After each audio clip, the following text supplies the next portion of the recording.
Bugun sizlar bilan xuddi shunaqa cho'ntak tikish texnologiyasini birgalikda ko'rib chiqamiz. Sahifamga obuna bo'lishni unutmang. Qani ketdik. Libosimizga cho'nchagimizga joylashadigan joyini belgilab olamiz va bizga xuddi shunaqa lekalarimiz kerak bo'ladi.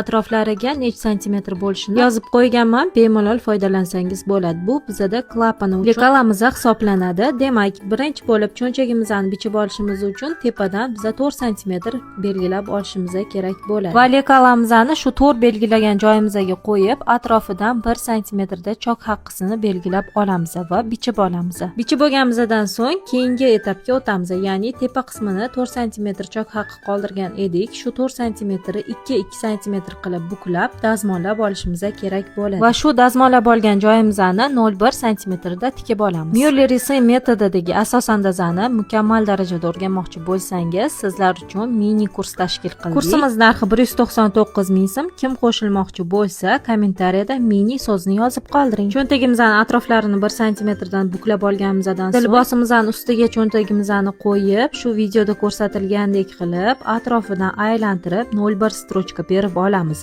va ikkinchi qatorimizni yurgizib olishimiz uchun ikkita qadam yurib va ikkinchi qatorimizni shu lapka kengligi bo'yicha tikib olamiz. Har bir burchagimizga kelganimizda ninani ichkariga kirgizib va aylantirib olishimiz kerak bo'ladi. Ana o'shanda bizda akkuratni chokimiz kelib chiqadi. Ana endi buni dazmollab olamiz va ustidagi klapanini tikishga o'tamiz.